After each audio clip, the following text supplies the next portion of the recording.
So guys, it is another beautiful day and I've got myself another project car which I'll be rebuilding, and this time it's a Mercedes CLA35 AMG.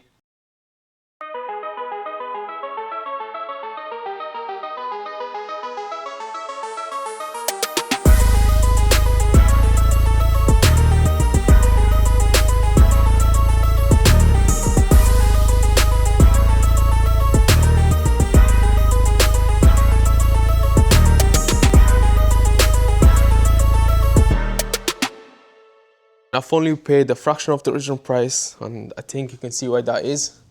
There is some suspension damage, we'll get into that later on. But right off the bat you can see it's quite badly damaged on the passenger side. There is some damage on the lower front end, but I think there is no radiator damage because there's still cooling in it. And if you move on the driver's side, you can see there's a lot more damage on this side than there was on the passenger side. So the headlight gone again, the wing, the bonnet, the bumper, but luckily there's no suspension damage as we can see. But there is some really badly damaged doors, and there may be some suspension damage on the rear end. And other than that, there's some damage on the tailgate, the bumper, and obviously the tail light. And guys, luckily for us this time there is no interior damage, as you can see.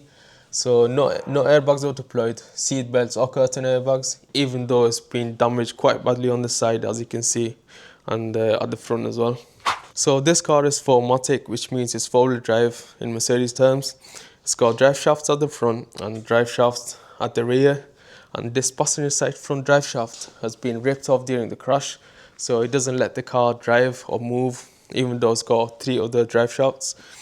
And I do already have the suspension parts for this car, and by the end of this video I want to make this car actually move by itself. And in this video I'll be dismantling the front end of this car, get all the damaged parts off, and hopefully I don't come across any hidden damages such as chassis damage and any wing damage. It is a category S, but that does not necessarily mean it's frame damage. There is suspension damage that could count as a category S, but yeah, let's get all these parts off, then we'll go from there. Okay, for those who don't know what Cat S means, I'll now explain. So in the UK, if someone gets in an accident, the insurance company will make a decision whether or not it's financially viable to repair the vehicle, or they'll just write it off. And there are 4 categories, starting with category A, which is a very damaged car and they most likely go straight to the scrapyard. Then there's category B, and this is only sold to the licensed car breakers where they sell the salvage parts. So Cat A and Cat B are never allowed back on the road. And now we get to the categories that are allowed to go back on the road. First is category N, which is a non-structural damage and can be repaired by bolt-off, bolt-on method. And then there's category S, which is structural damage and can be repaired by cutting the damaged structural parts out and weld new one on, like we previously did on the BMW M4. And by the way, feel free to go and check that video out.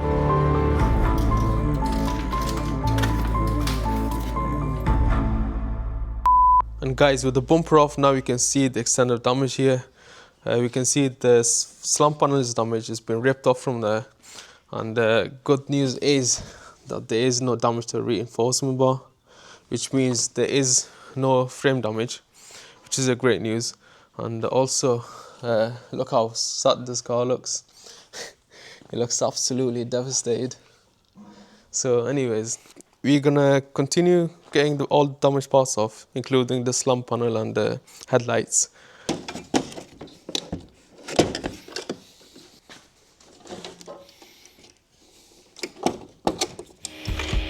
So first I got the headlights out of the way since they were only held on by the wiring plugs.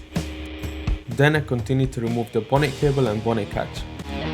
I undo the bolts on both sides, and off comes the slant panel. Right guys, upon the first inspection I did say there is no frame damage in this car, which is actually true because both of the frame arms are nice and straight. But what I didn't see was the inner wing. Now that I've taken the slant panel off, I can see why this car is category S. The inner wing, this part is slightly bent. And let me show you the good side. What it's supposed to look like, nice and straight like this here. But on this side, there's a slight dent in there, so that means the inner wing has been pushed in slightly towards the engine. So it shouldn't be a big deal, but now I do see why it's a category S. So I've taken everything off the front end. As you can see, it's all there.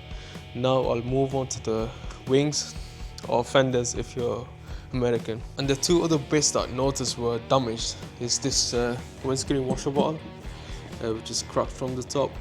And the other bit is this radiator support bracket from the bottom. You can see it's bent slightly. But the good thing is it hasn't damaged the radiator. I know that because it's still got coolant in the reservoir.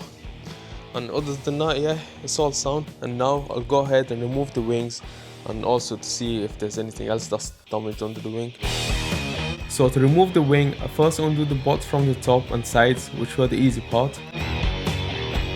Then I get to the tricky part where I had to partially remove the side skirt to get to the remaining two bolts.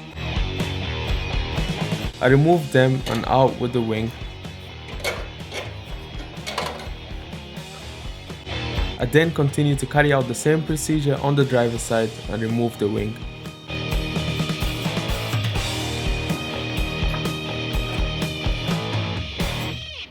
There it is, guys. I've taken both of the wings off, and the only damage I can see here are done to these little brackets that hold the wing in place. And same story goes on the passenger side. Damage to this bracket, but no damage to the inner wing. Guys, I've also noticed that the pedestrian protection sensors are gone in this car as well. So what that is, basically, if the car hits a pedestrian, the rear end of the bonnet gets raised up slightly. So there's a slight gap between the bonnet and the engine. And if the pedestrian hit the head onto the bonnet, they don't actually hit the engine with the head. For pedestrian safety system, I guess. And I'm going to get them ordered. And now I'm going to move on to the suspension. Hopefully get this car drivable. And for now, I'm going to leave the doors as is because I don't have replacement doors just yet. I now move on to removing the damaged suspension parts. I start off by jacking the car up and removing the wheel. And guys, here are the real damages on this car. So the draft shaft has been ripped off, the wishbone has been broken in half, and also the steering rod, as you can see, it's been completely snapped off. So yeah, let's get all the damaged parts off and fit the new ones on. So first I get the arch liner out of the way. Then I remove the lower reinforcement arm to get access to the wishbone bolt. I remove that along with some more bolts at the bottom and one more bolt holding the wishbone to the wheel hub. And after some struggling, I get both pieces out.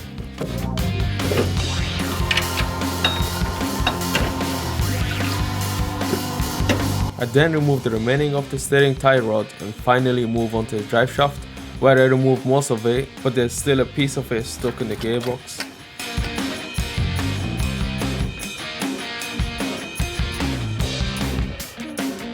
Guys, it's such a mess in there, it's all greased up, so I could not get that piece of the drive shaft out.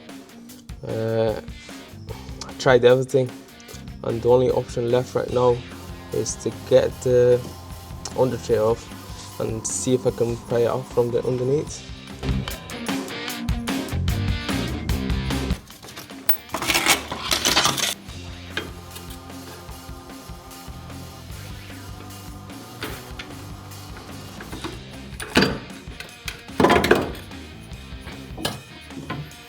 Guys, and all that just because of this. It did not have to be that tricky to remove, but we did finally got it off. And now the new parts go on, starting with the wishbone. Then in goes the replacement drive shaft. We then installed the new steering tie rod. And lastly, I put the tire back on and dropped the car on the floor.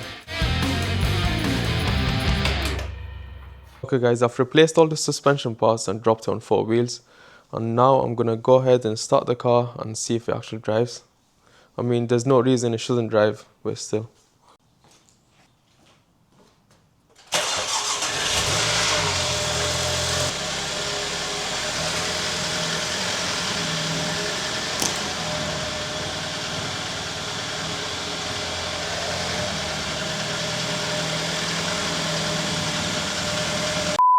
There it is, guys. The car is finally drivable, and I'm so glad that it is, because it was such a mission all by its own to get this car moved around.